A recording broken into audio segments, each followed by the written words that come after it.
Buenos días, que Dios los bendiga a cada uno. En el anterior tema, nosotros hablamos del rapto y la segunda venida de Cristo, que son dos eventos separados por un tiempo de 7 años.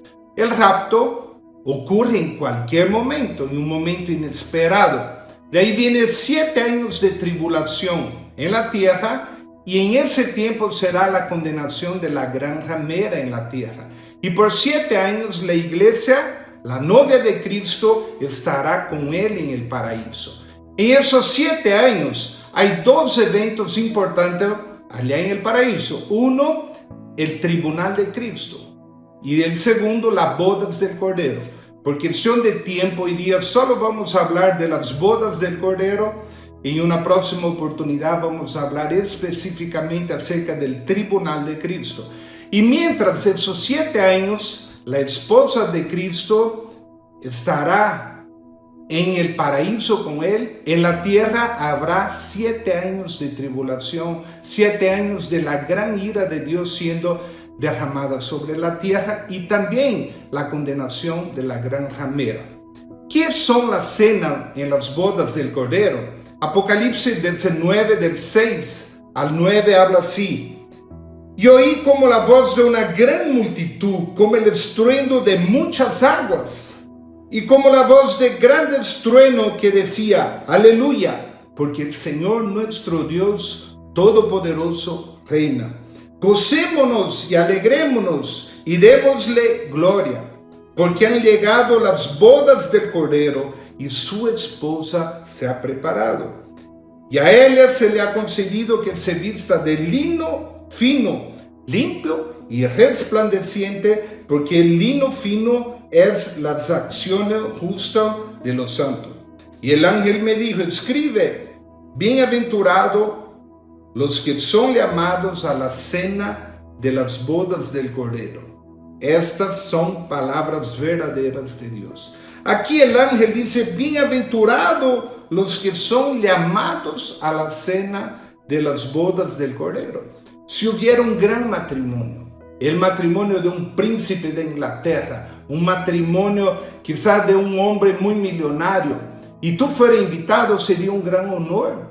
El matrimonio de un presidente o de alguien sería un gran honor.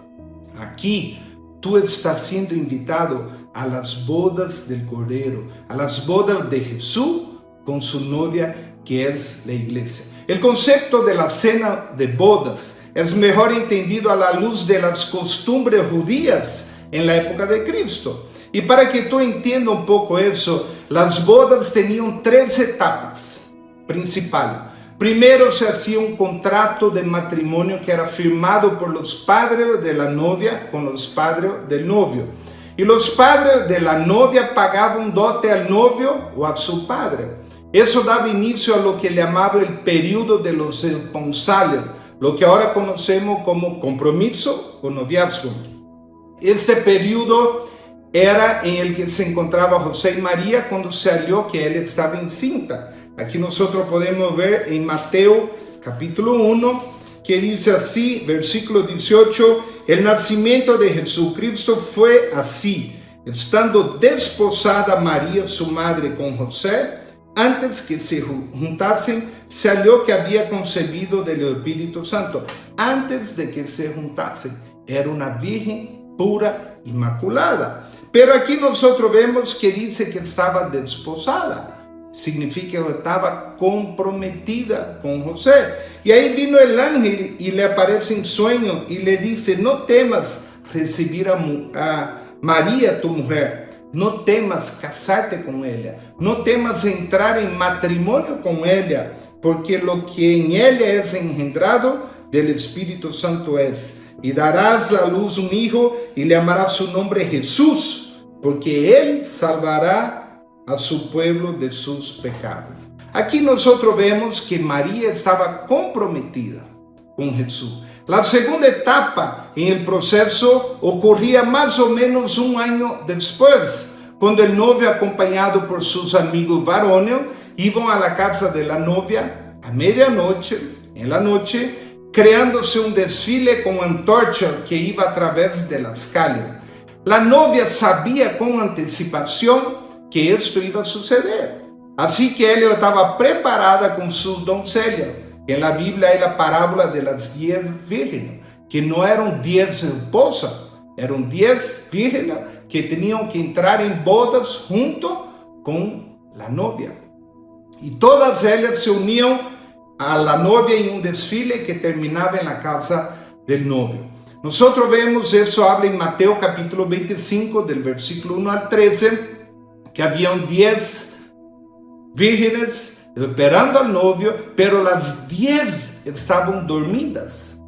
Pero 5 tenían aceite y 5 no. Las que tenían aceite en su lámpara, cuando oyeron el novio llegando, despertaron y prendieron su lámpara y pudieron entrar en las bodas. Pero las 5 que no tenían aceite no pudieron entrar en las bodas. Y eso se refiere hoy día a la gente que va a la iglesia, a la gente que participa en la iglesia. ¿Por qué? Porque todos los cristianos están esperando al novio para su boda, pero no todos tienen el aceite, que es símbolo del Espíritu Santo, que es el que mantiene nuestra lámpara encendida, el que nos mantiene en santidad, en pureza y nos ayuda a combatir el pecado. La tercera fase es la cena de bodas misma y la cuarta etapa es la luna de miel. Lo que describe la visión de Juan en Apocalipsis es la celebración de las bodas del Cordero, de Jesús con su novia. Eso sucede después del rapto. Ya vino la etapa 1, 2 y 3. La primera fase fue cumplida en la tierra, cuando cada creyente puso su fe en Cristo como Salvador. La dote pagada al padre del novio, Dios Padre, sería la sangre de Cristo derramada en la cruz para purificar a la novia. Entonces la iglesia que se encuentra en la tierra actualmente está comprometida con Cristo. Y al igual que las vírgenes prudentes en la parábola, todos los creyentes deben permanecer vigilantes en la espera de la aparición del novio, que es el momento del rapto, ese momento en que el novio llega para llevarnos en el rapto con él. Al contrario de la tradición actual, en la tradición actual, el novio está dentro de la iglesia. Yo me acuerdo muy bien cuando fue mi matrimonio. Más bien que mi esposa no se atrasó, porque en otras ocasiones está toda la gente sentada en la iglesia, el novio parado adelante y la novia no llega y pasa una hora y media, a veces se atrasa hasta 2 horas y toda la gente está cansada y aburrida por el atraso de la novia. Aquí en la Biblia es totalmente al contrario. La novia estaba esperando y quien entraba era el novio. Totalmente al contrario de lo que sucede actualmente con nosotros.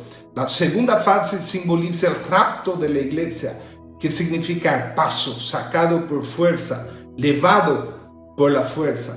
Primeramente debemos saber quién es el Cordero. Toda la Biblia habla de un Cordero, desde el principio hasta el último capítulo de la Biblia habla del Cordero. ¿Quién es el Cordero? Cuando Adán y Eva pecaron, Dios fue el que hizo ropas a Adán y Eva. Primero ellos hicieron ropa ¿de qué? De vegetales, de hojas grandes, pero se rompió. Pero la desnudez simboliza el pecado. Y Dios tuvo que matar un animal y dice que Dios mismo cosió la ropa de Adán y Eva y cubrió su desnudez.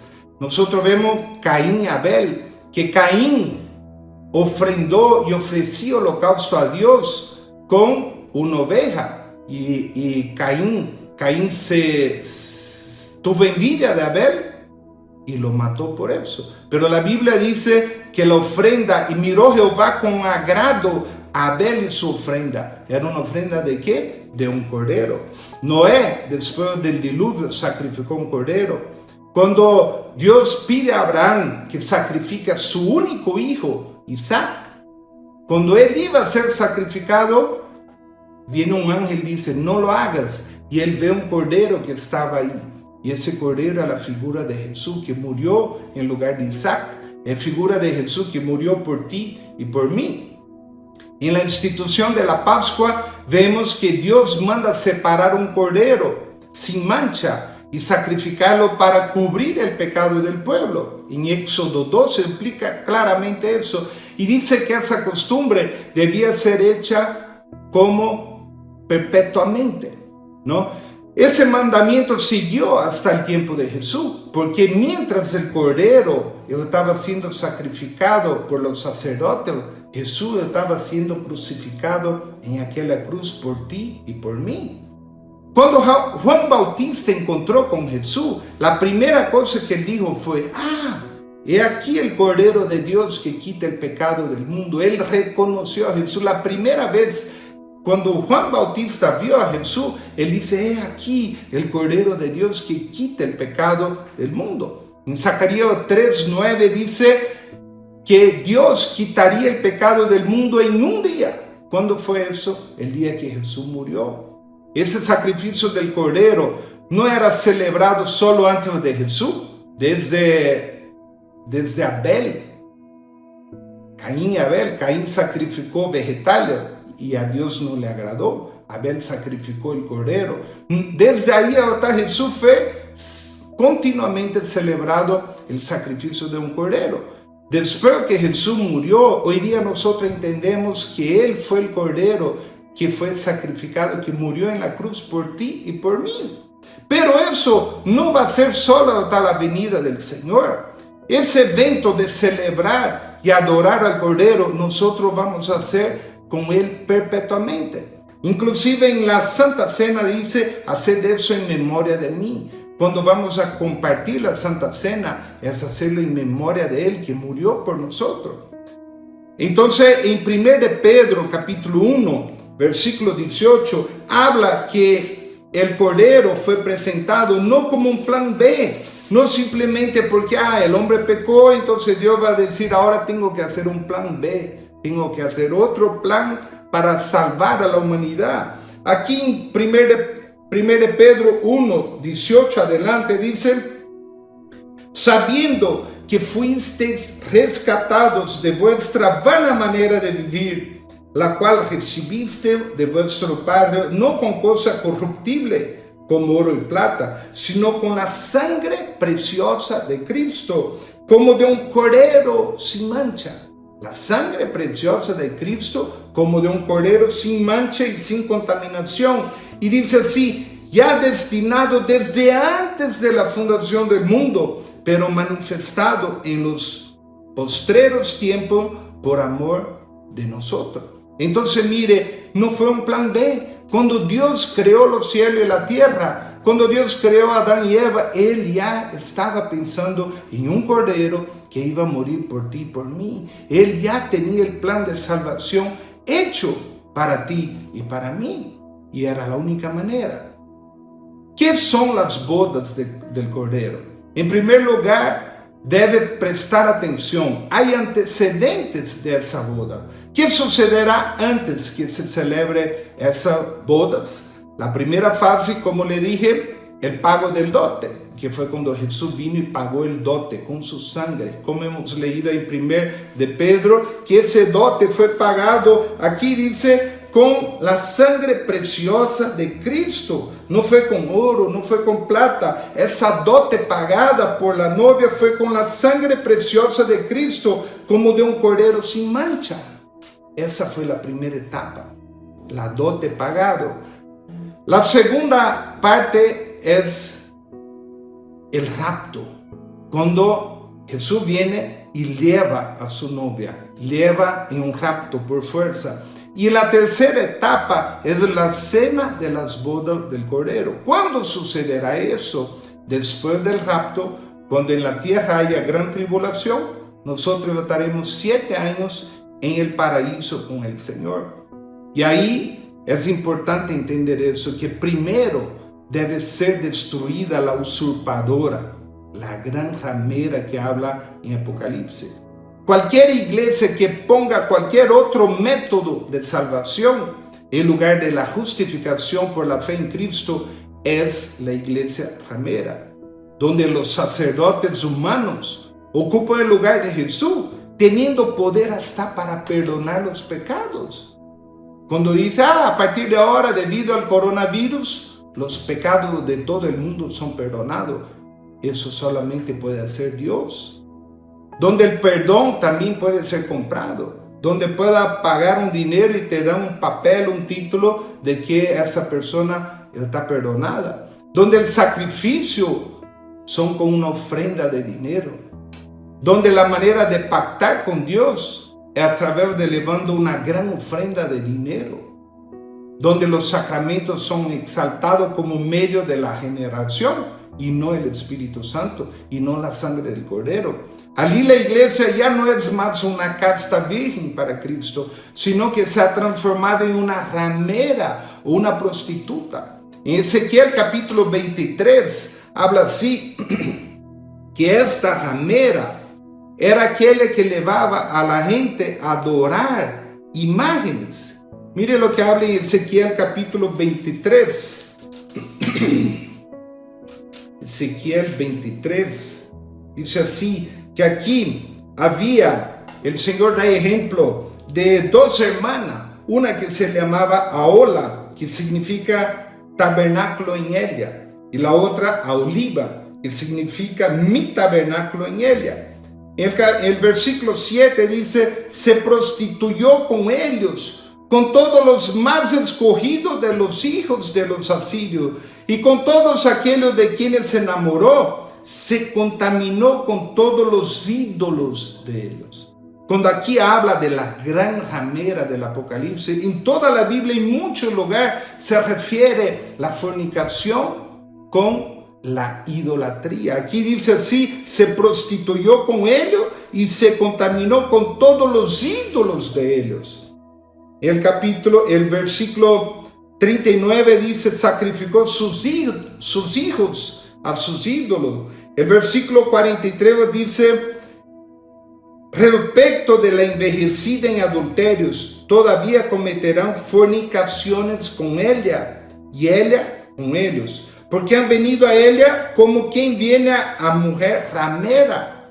Así vinieron a Ola y a Oliva, mujeres depravadas. Versículo 49 dice, y pagaré los pecados de vuestra idolatría, y sabréis que yo soy Jehová el Señor. Entonces en la Biblia, cuando habla de ramera, de una iglesia ramera, es una iglesia que lleva a su pueblo a la idolatría.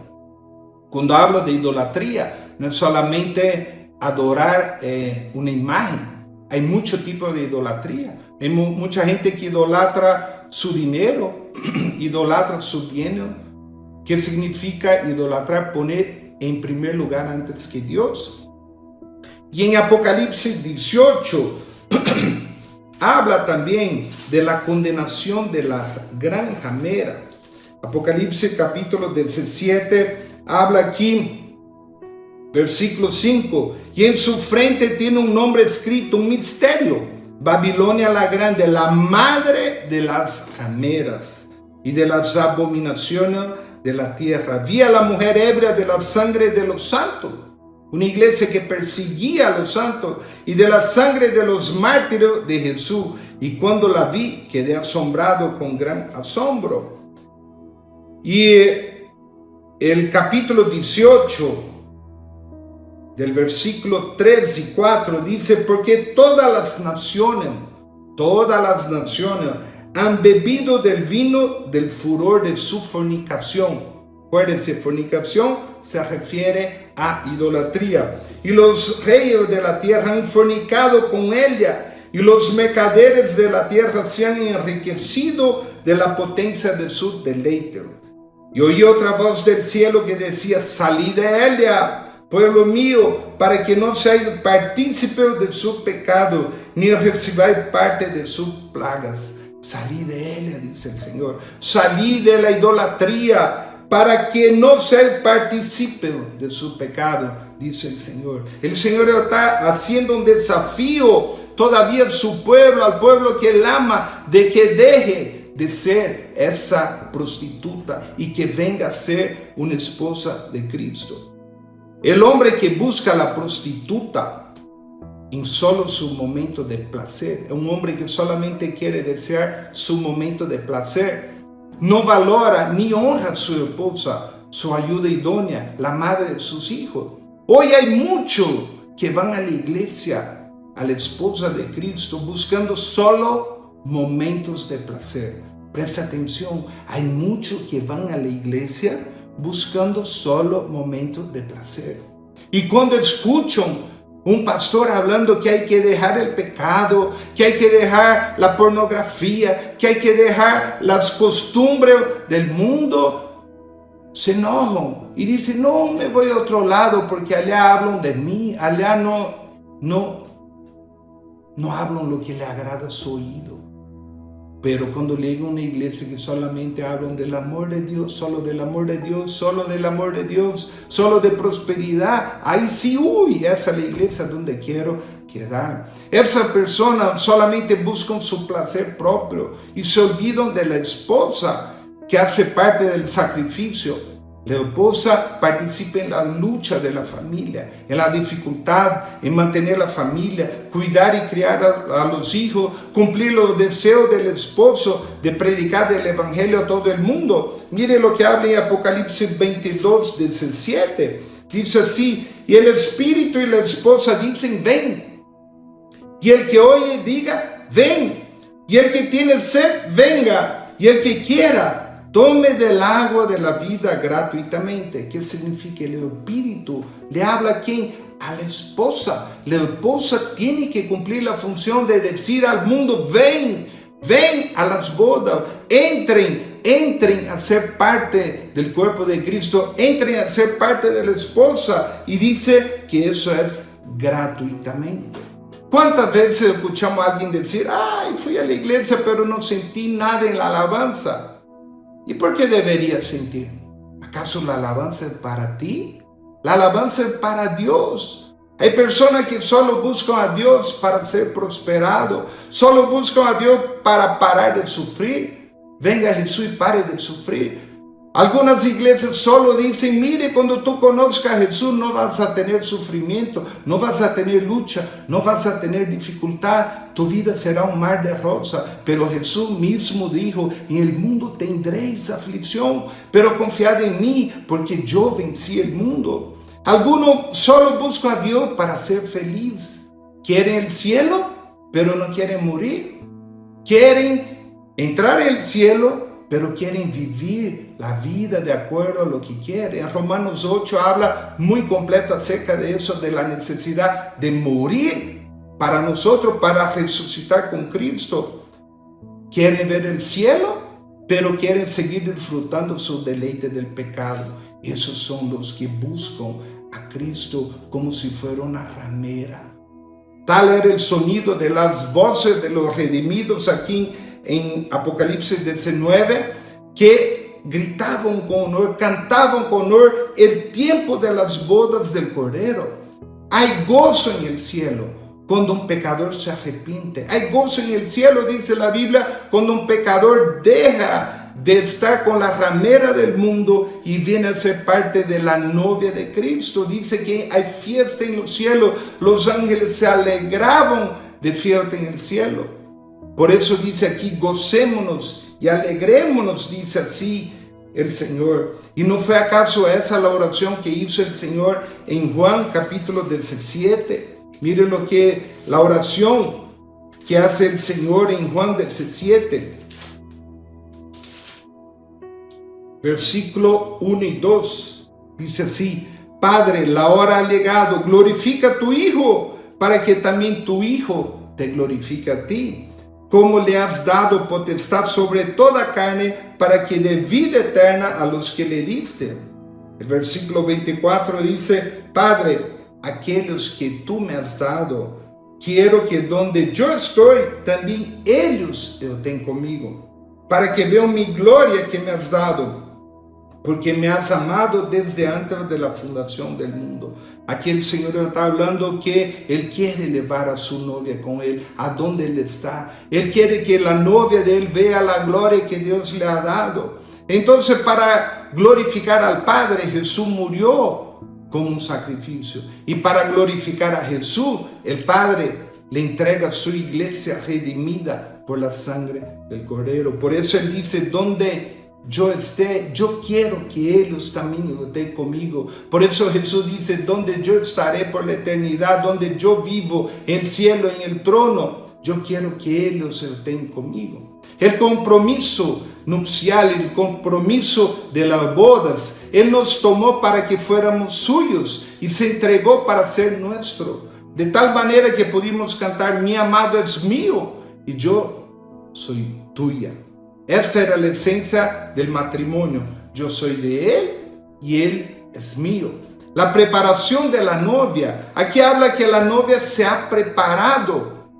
La novia se ha preparado. ¿Qué significa que se ha preparado? Significa primero que ella viene al Señor voluntariamente. Cuando hay el matrimonio, el pastor o el sacerdote dice así, acepta voluntariamente casarte con él en las buenas, en las malas, en la dificultad, en la pobreza, en la riqueza, en la salud, en el dolor.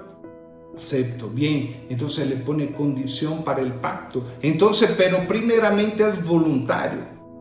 Ninguna acción del alma es más libre que la acción por la que abandona el pecado y se une a Cristo. El mayor milagro que existe no es resucitar un muerto. El mayor milagro que existe no es sanar un cojo, un ciego de nacimiento. El mayor milagro que puede haber es cuando una persona cambia su vida, cambia su alma y cambia su vida entregando su vida a Cristo. El Señor te quiere por completo, no solo parte de ti. Él no quiere compartirte como una ramera, ni que seas una ramera. Cuando yo pedí la mano de mi esposa a mi suegro, yo no le pedí solo la mano, no la cortó y me dijo, toma la mano, váyase de aquí. La pedí por completo y yo la quería por completo.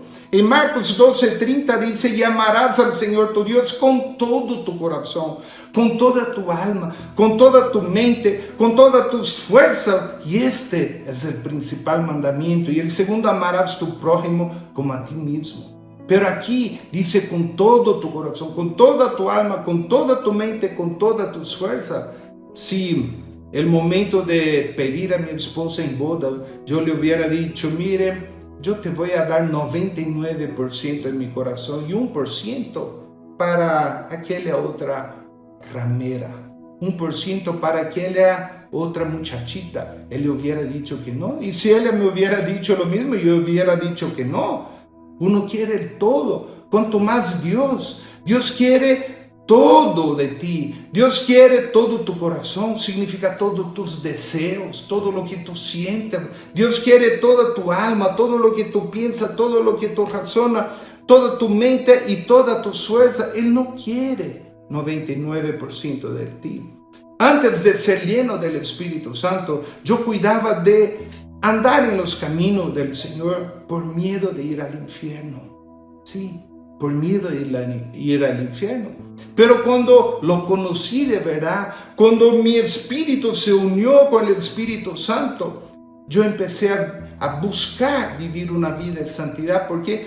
Para no entristecer al novio, para no entristecer a Cristo, para sentir paz con Él. También, a menos que ames el Cordero, no podrás casarte con el Cordero, pues Él nunca se casará con quienes no sienten ningún amor por Él. En Efesios 5:25 dice así, maridos, amad a vuestras mujeres, así como Cristo amó a la iglesia y se entregó a sí mismo por ella, para santificarla. Cristo se entregó por la iglesia para santificarla, habiendo purificado en el lavamiento del agua por la palabra, a fin de que, de presentársela a sí mismo, una iglesia gloriosa, que no tuviera mancha, ni arruga, ni cosa semejante, sino que fuera santa y sin mancha. Mire, el Señor Jesús pagó el precio, murió por nosotros, Él fue al cielo, Él le envió el Espíritu Santo para que pueda ayudarte a ti, a mí, a andar en una vida que agrada a Dios. ¿Para qué? Para que Él mismo, dice, presentársela a sí mismo, una iglesia gloriosa, sin mancha ni arruga, sino que fuera santa y sin mancha. Aquí en Apocalipsis también 19 habla de la preparación, habla que Él se ha preparado y su esposa se ha preparado. ¿Tú estás preparado como parte de la novia de Cristo? ¿Tú estás preparado para ese momento de bodas? Aquí dice, se ha preparado. Y dice, y se le ha concedido que se vista de lino fino, limpio y resplandeciente, porque el lino fino es las acciones justas de los santos. Mire, debería vestirse de lino fino, limpio y resplandeciente, que son ¿qué? Las acciones, tu modo de actuar. Acción viene de actuar, tu modo de actuar. Aquí también habla quién era el novio. El versículo 11, mire lo que dice: entonces vi el cielo abierto y aquí un caballo blanco, y el que lo montaba se llamaba Fiel y Verdadero, y con justicia juzga y pelea. Y sus ojos eran como llama de fuego, y había en su cabeza muchas diademas, y tenía un nombre escrito que ninguno conocía sino él mismo. Estaba vestido de una ropa teñida en sangre. El novio estaba vestido con una ropa teñida en sangre. Y su nombre es el Verbo de Dios. ¿Quién es el Verbo de Dios? Juan 1:1, el principio era el Verbo, y el verbo era con Dios, y el Verbo era Dios. Ese Verbo es el mismo Dios. Y el versículo 14 dice: los ejércitos celestiales, vestidos de lino finísimo, blanco y limpio, le seguían en caballo blanco. Mira, repite lo mismo del versículo 8, lino fino, limpio y resplandeciente. Y aquí dice que los ejércitos celestiales también estaban vestidos de lino finísimo, blanco y limpio, que son tu ropa, nuestra vestidura. Isaías 13 también habla que antes de la venida del Señor, nosotros estaríamos vestidos también de esa manera. Y mire lo que habla aquí. Isaías 13:3. Yo mandé a mis consagrados, asimismo llamé a mis valientes para mi ira, a los que se alegran con mi gloria. Jehová de los ejércitos pasa revista a las tropas para la batalla. Vienen de tierra lejana. De lo último, de lo postrero de los cielos, Jehová y los instrumentos de su ira para destruir la tierra. Y dice, cerca está el día de Jehová. Y aquí habla, igual que en Apocalipsis, que tú y yo haremos parte de ese ejército celestial en la segunda venida de Cristo. El rapto, las bodas del Cordero por 7 años y la segunda venida de Cristo, en el cual Dios hará lo que dice acá, todo su juicio. Solo como creyentes olvidamos que aunque no somos salvos por obra, ojo, no somos salvos por obra, pero somos salvos para hacer buenas obras. Mire lo que escribió el apóstol Pablo: porque por gracia sois salvos por medio de la fe, y eso no de vosotros, puede ser el don de Dios, no por obras para que nadie se gloríe. Tú ni yo podemos hacer ninguna obra para ser salvo. No es por lo que tú haces que seas salvo. Pero sigue hablando, somos hechura suya, creados en Cristo Jesús para buenas obras, las cuales Dios preparó de antemano para que anduviéramos en ella. Aquí en Apocalipsis también habla así, que el lino limpio y resplandeciente son las acciones justas de los santos. Es ese lino limpio y resplandeciente, la acción, es lo que tú haces, la forma que tú vives, es la manera que tú ayudas al otro en su necesidad. Y en Mateo 22, una otra parábola que Jesús habla de unas bodas. Aquí dice que Él mandó a su siervo invitar mucha gente a las bodas. Y ellos fueron, invitaron. Y dice así del versículo 8 adelante, Mateo 22, del 8 al 14. Entonces dijo a su siervo: las bodas a la verdad están preparadas. El día del rapto está preparado, mas los que fueron convidados no eran dignos. Y el Señor dice así: vaya por los caminos y llame a las bodas. ¿A cuántos hay? El Señor aquí deja en abierto. Está diciendo, puede llamar a las prostitutas, puede llamar a los drogadictos, a los asesinos, a los ladrones, como el ladrón que murió al lado de Cristo y se arrepintió, y Jesús le dijo, hoy mismo estará conmigo en el paraíso, pero eso después de un arrepentimiento. Y aquí dice, salieron los siervos por los caminos, juntaron a todos los que hallaron, juntamente malos y buenos, lo llevaron a las bodas, fueron convidados, y las bodas fueron llenas de convidados. Y entró el rey para ver a los convidados y vio allí a un hombre que no estaba vestido de bodas. Y le dijo, amigo, ¿cómo entraste aquí sin estar vestido de bodas? Mas él enmudeció. Entonces el rey dijo a los que servían, atadle sus pies y manos y echadle en las tinieblas de afuera. Allí será el lloro y el crujir de dientes, porque muchos son llamados, pero pocos escogidos.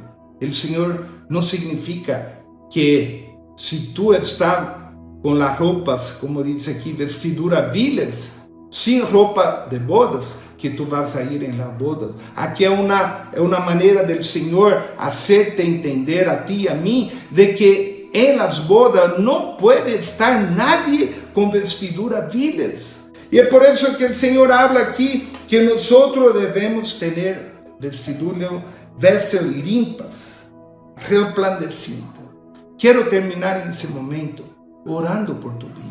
Quiero terminar en ese momento pidiendo al Señor que pueda tocar su corazón, que pueda quebrantar, que pueda traer un espíritu de arrepentimiento, que el Señor pueda tocar su vida y su corazón, que tú puedas reconocerlo como Jesús, Señor y Salvador, y que pueda vivir esa vida como una novia santa, pura, inmaculada, sin mancha. Y sabemos, Señor, que eso no lo podemos hacer por voluntad propia, sino con la ayuda del Espíritu Santo. Porque tu palabra dice que cuando el Espíritu Santo venga, convencerá al mundo de pecado, de juicio y de justicia, Señor. Oh Padre amado, Señor, que nosotros podamos ser convencidos cada día del pecado, que nosotros podamos ser encontrados por ti con esa vestidura limpia, blanca, resplandeciente en el día de tu venida, en nombre de Jesús. Amén. Que Dios le bendiga a cada uno y tú puedas entender que debemos vivir en esta vida de la manera que agrada a Dios.